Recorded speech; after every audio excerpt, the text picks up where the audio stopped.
Hello and welcome to Let's Talk About Live Shopping, a series dedicated to unraveling the intricacies, we know there are many, of the Mhm. live shopping or video commerce phenomenon. I'm your host, Cynthia Nelson, three-time entrepreneur, Forbes contributor, investor, and advisor. Today, we're talking to Colin McRae, Director of Content Strategy at Viral Nation. Good morning, Colin, and thank you so much for joining us. Oh, thanks for having me. Hey, first things first, I think, you have such an interesting background in content development in general. I think this is one of the things in video commerce that brands, creators, retailers are struggling with is what should that content be? What should it look like? How long should it be on air? Is it edutainment? Is it educate? Like what actually is it to give the audience a background of kind of your perspective, where you come from, and then we'll kind of do a deep dive into live shopping. Yeah, no, I started back in the day working at a Canadian network called Much Music, which was the Canadian version of MTV. And basically, I kind of cut my chops there. I was sorry, I was doing like live shows. We did a big spectacle show called the MMVAs, which was like Mhm. the MTV Movie Awards. Mhm. And then basically I would do like daily live shows. They'd send me on the road with bands and a camera, and I would shoot, direct, and edit as, craziness was happening. I was gonna imagine that must have been crazy. Oh yeah. It was there was a lot of hijinks for sure. And then I'd come back with all this footage, and then I have to cut it down into like sort of mini docs that would play out on the channel. And then from there, I kind of really got excited about, having a budget to actually make something. Yep. So there was a department at Much Music called brand partnerships, Mhm. and where you would partner with a brand and they would help sort of like pay for the content. And it wasn't massive budgets, but you were getting an actual budget to sort of create something a little more premium. So I moved upstairs and I started working a lot with brands and helping them sort of create content that aligned with the other content that we were creating on the channel. Mhm. And that's kind of where I was like, my lights lit up, because I was like, oh wow, there's so much white space here. And this was probably like 2000 and 2008. And Yeah, then early day, early I was days. like, yeah, very early days. So I was like, oh wow, there's like so much opportunity. And if you can sort of get brands to sort of think about like a content first approach where they're not really center stage, they can really access some really interesting stories and really amplify and create affinity for their brand. So I got super excited about that. And then I actually moved to a sports broadcaster and started doing the same thing with them. It was a tier 3 sports broadcaster in Canada, and basically they were losing all the bids for their live events. So they were like, we have all this airtime, Right. and we need to create airtime, or we need to create programming for that airtimes, and we have no money.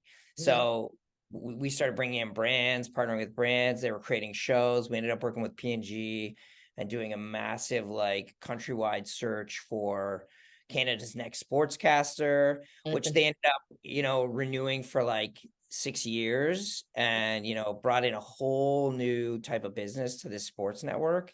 And then I just started going and doing that on my own. Then I started working at Vice, got mixed up with doing brand stuff there as well, and then doing a bunch of docs with Spike Jones, and then Shopify. I worked there, and basically that's where I kind of brought the brand and the content together, and then the commerce. And then I got super excited about, oh wow, like we're at the point now where I think when you create branded content, you can actually have no friction and one step to a conversion. And it's like, it's here. So it's time to dig in. Yeah, take off the training wheels, right? And there's a lot of proof of concepts going on with Yeah. brands in the live selling space. And as you know, we've talked about this before, identifying there are kind of three big issues, right? One is, the first one is creating content Yeah. that's snackable, that obviously is authentic, that's great, that could be live, it could be VOD, that's shoppable at the core, and having that strategy of shoppability, and having talent, right, that actually know how to convert. Yeah. authentically, and then having, distribution. We were just, talking before the interview about Walmart. Yeah. So, give us your take on what Walmart and Roku have done. Yeah, so even just working at Viral Nation, like working with creators now and sort of their ability to, build content and have it, tie directly to commerce is super interesting. So Roku's got a really interesting partnership with Walmart, where they partnered with Walmart and I think with another management company for creators, and basically they're kind of creating like marketplaces, and Walmart's doing that. But the interesting thing I saw was the Walmart what is it it's a rom-com series. But I they're can't. calling it rom commerce, which I think like a Yeah, whole rom-commerce. Yeah. hashtag rom commerce. Yeah, and it's add my heart, or add to, I can't remember the title of it, but Yeah. yeah, anyways, it's what is exciting about that is it's actual narrative content tied to shoppable moments. And I think because it's sort of tapping into that rom-com holiday, very popular format that Hallmark and GAC have nailed, and they Yeah. get massive audiences every holidays. And, a lot of people, say have comments about that content, but that content performs well and it gets massive audiences. And to tie it with commerce is just so, it's like lightning in a bottle. So I was Super super smart. excited to see doing that. Yeah, and what are you kind of seeing, from the you're at Viral Nation working with these creators, right?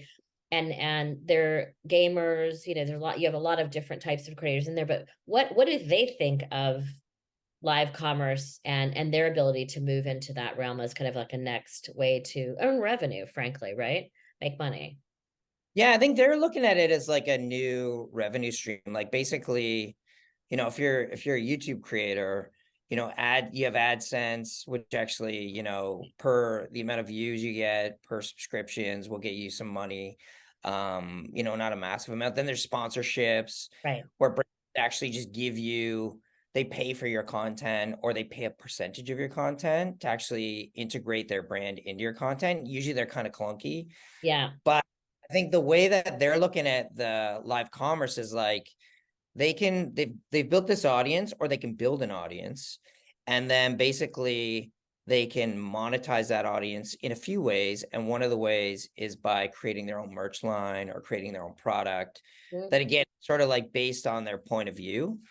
And it's just, you don't need a massive audience. You need an audience of like, well, I mean, there's the whole essay, A Thousand True Fans, which kind of predicted the creator. Exactly.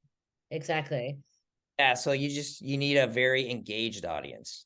Yeah, people that love you, want to be with you, follow everything that you do, inspirational, aspirational, right? Sometimes too. And Mr. Beast was a phenomenon, right? In that way, like I think we were talking about, I was talking to someone else related to that, and they were saying, oh yeah, when he came originally, we brought him into Walmart, and they're like, who the hell is this guy? What are you talking about? Who is this person?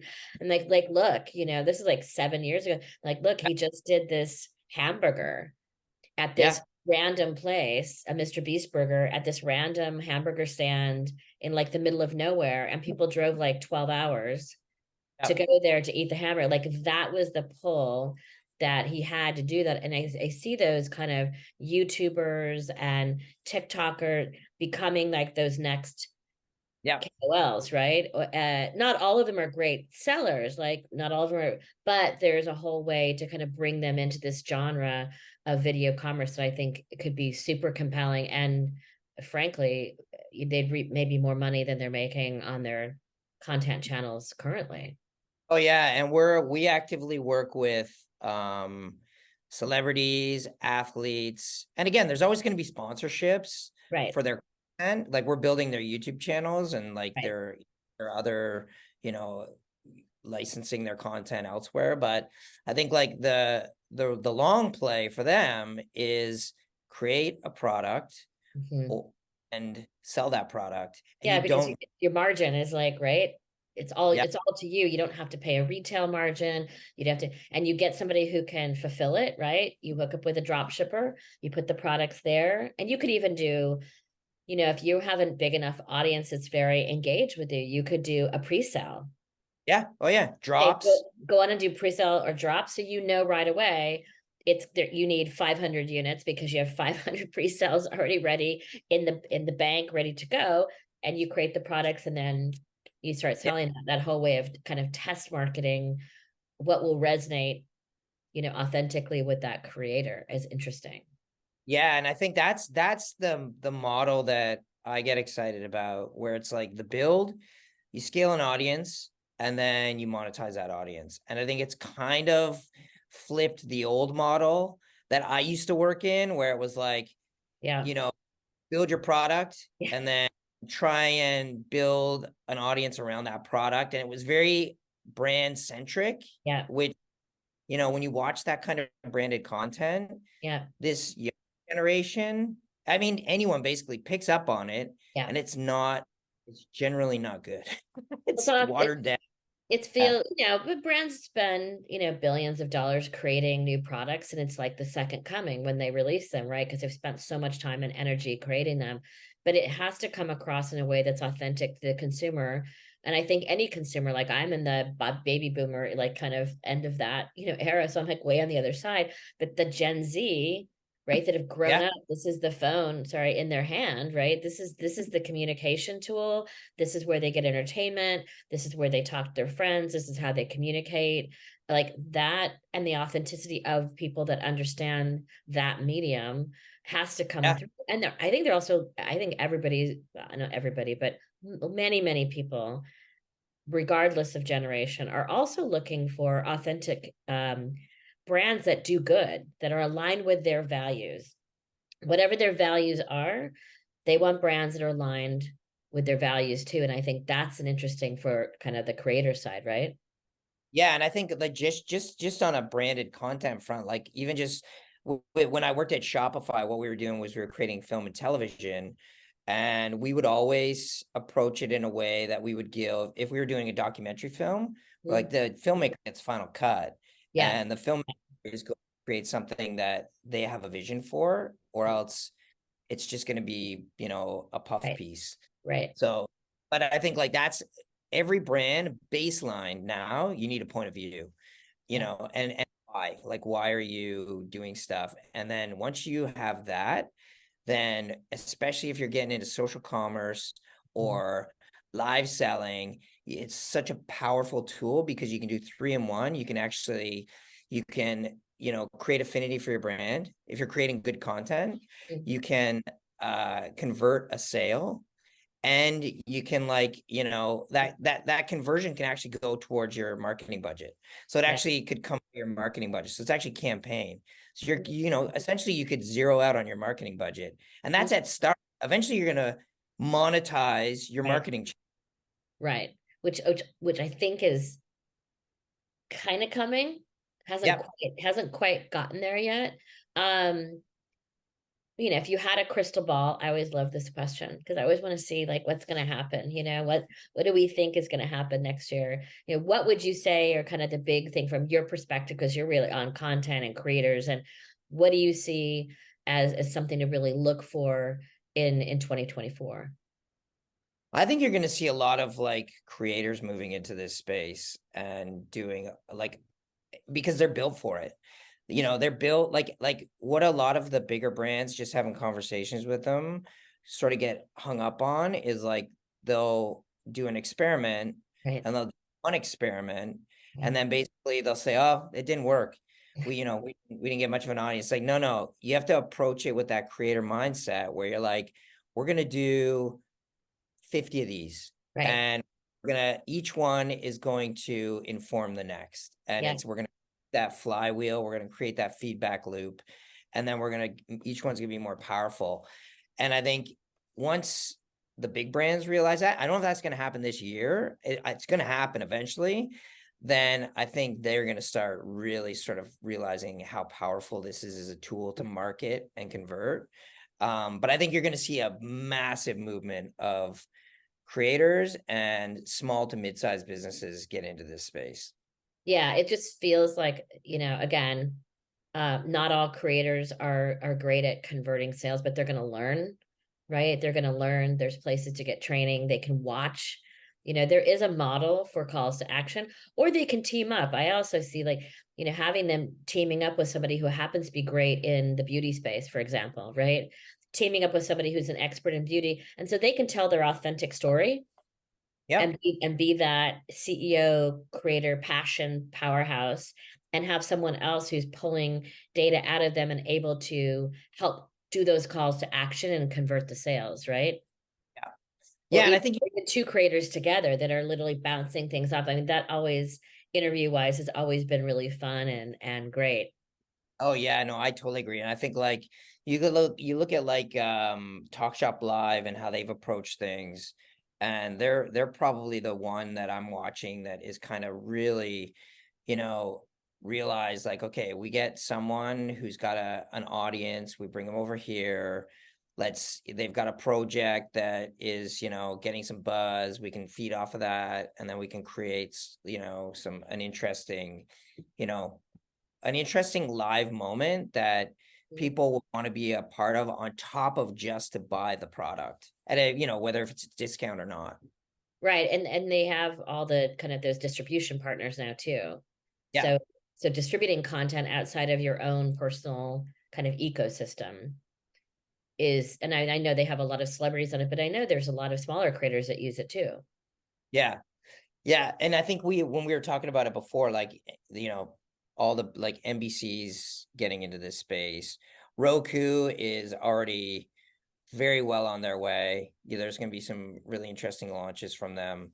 And I think like there's some really scrappy, players that are going to start making some moves that I think are just it's going to open it up, and people are going to see the potential of, how this time right now is the best time to start doing it, because the Yeah. tech is there to actually make it. Yeah, the tech is there, right? It's like you don't have, I also feel like I would love, to see like the Olympics, doing things with Olympic athletes, right? Because they don't make a lot of money, right? And then they spend all their money and their time. They have to go all over the world to qualify. They have to do all these things like that. Is such a passionate genre in like very specific swimming or archery or like whatever. Like, and then also, where is a Red Bull feels like these guys like in these action sport, right? The whole like action sport side, surfing, skateboarding, like all the things that near and dear to my heart they're bringing up. But those are passion points for people. Like if you're a surfer, I'm a surfer, it's a passion point. You grew up with it, or skateboarder, right? You grew up with it, Dogtown. Like I would love to see that content coming to life and being able to buy, oh my God, I want to buy that. That deck is so amazing. That skateboard deck is, so amazing. Oh shit. I just want it on my wall. Like it's a piece of art. Oh, 100%. And I think Red Bull, I would be very surprised if we don't see them start to do some very interesting stuff in this space. And the reason I say that is they're so good at like combining worlds and putting their spin on it. And that's basically how every live event that they've ever done Yeah. is basically that. So I think like, I'm pretty sure we'll see some really interesting limited edition drops and like these moments of, FOMO that they create where you got to be there. Yeah. Kelly Slater, where are you? You need to be Yeah. selling me. Sorry. Like just going down that hole, Powell and Peralta. Don't know if they're still in business anywhere on the skateboarding side, but like there, I mean, just like there's legends of these, Laird, right? And the big surfing. There's these again, and you could say it for anything. Like people that love ballet, like it could be anything. You're a passionate consumer that loves to watch this content. Why would you not Yeah. take that content and be able to promote, ticketing to go see, right? The van surf thing that they do every year in Huntington Beach, right? The surfing competitions. Like I'm like, well, if I couldn't go because I'm in New York, I would love to watch it and be like, oh yeah, look at that. I could totally buy into that and that and that, Which, very. by the way, like Vans, like the Lords of Dogtown, the documentary Yeah.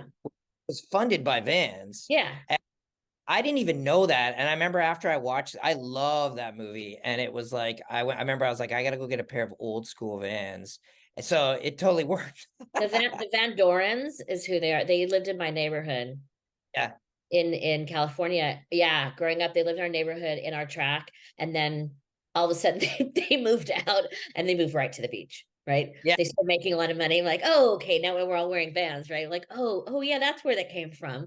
And they moved to the beach, but I mean directly to the beach. But yeah, again, they've already sponsored, amazing content like this, or those pro like what's his name that does the surf sorry, the skiing movies, those Oh, like yeah.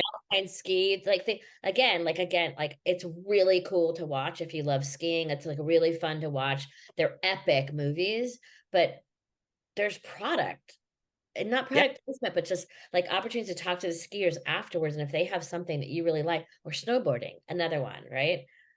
Yeah, and um, I think that's the gap that's in the market right now where everyone's focused on like how do we like the product of actually, being able to sell something in content. There's a focus on that. There's the tech, and then there's the actual distribution. yeah, And when it comes to content, I think like there's an opportunity to like approach it in that sort of like content first way, where it's like, let's genuinely use this as a medium to entertain and create those shoppable moments that are actually organic to the story we're telling. Like it's not going to interrupt it, and right, it's not going to feel clunky. And I think there's a really interesting genre and format that are going to come out of these worlds all coming together, that I think younger generations and across all generations will all kind of like be able to look at, and not really, it won't be watered down puff pieces. It'll be like real stuff that actually has real FOMO, and you're like excited about it. exactly. Well, thank you so much. I appreciate your time. It's always great to talk to you. You are the guru of the content side for sure, short and form, long form content. And I know you'll have people reaching out to you after this interview for sure. But thanks so much, and we will talk soon. Okay, thanks, Cynthia.